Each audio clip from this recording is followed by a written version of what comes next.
trace. They always said Whispering Pines Hospital was cursed. For years, it loomed like a dark cloud over our small town, abandoned yet alive in rumors.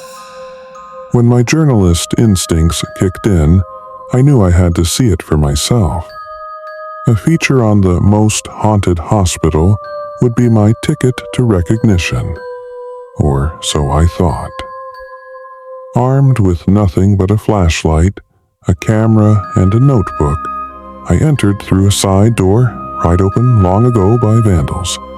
The smell hit first, a nauseating blend of mildew, decay, and something metallic.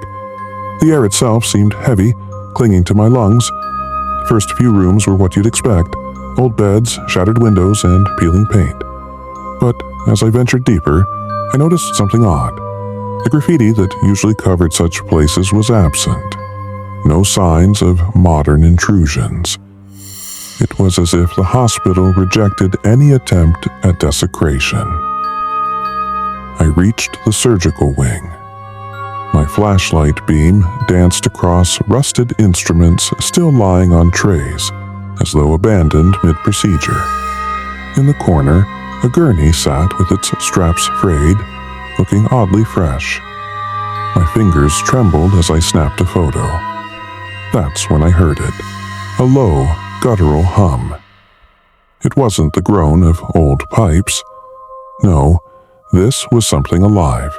I stood frozen as the sound grew louder, resonating through the walls. My flashlight flickered, plunging me into intermittent darkness. "Hello?" I called out, my voice cracking. No answer, only the hum now morphing into an eerie whisper. Words, disjointed, unintelligible, and layered with the echoes of countless voices. They came from room 308, the infamous operating theater where Dr. Ellison conducted his experiments. I didn't want to go in, but my feet moved on their own. The door creaked open, revealing a sight that chilled my marrow. The operating table was spotless, gleaming under the weak beam of my flashlight. Chains dangled from the ceiling, swaying gently though there was no breeze. And then the whispers stopped. "Why did you come?" The voice was clear, sharp, and right behind me. I spun around, but no one was there. Panic surged, but I couldn't move. The room seemed to stretch, walls narrowing as shadows crept closer, swallowing the light. The voice returned, louder, more menacing. "You shouldn't be here." Suddenly, the table jerked. A shape materialized on it, human but grotesque. Its eyes snapped open, milky and unblinking, its mouth twisted into a grotesque smile. "Join us," it crooned. The chains above clattered violently. In that moment, I found my legs and bolted.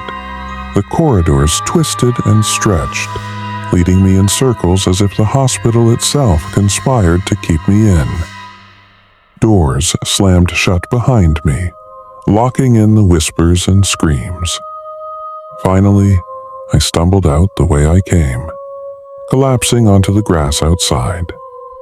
The hospital stood silent, its windows dark and empty as if mocking my escape. But even now, I can still hear them. The whispers follow me everywhere.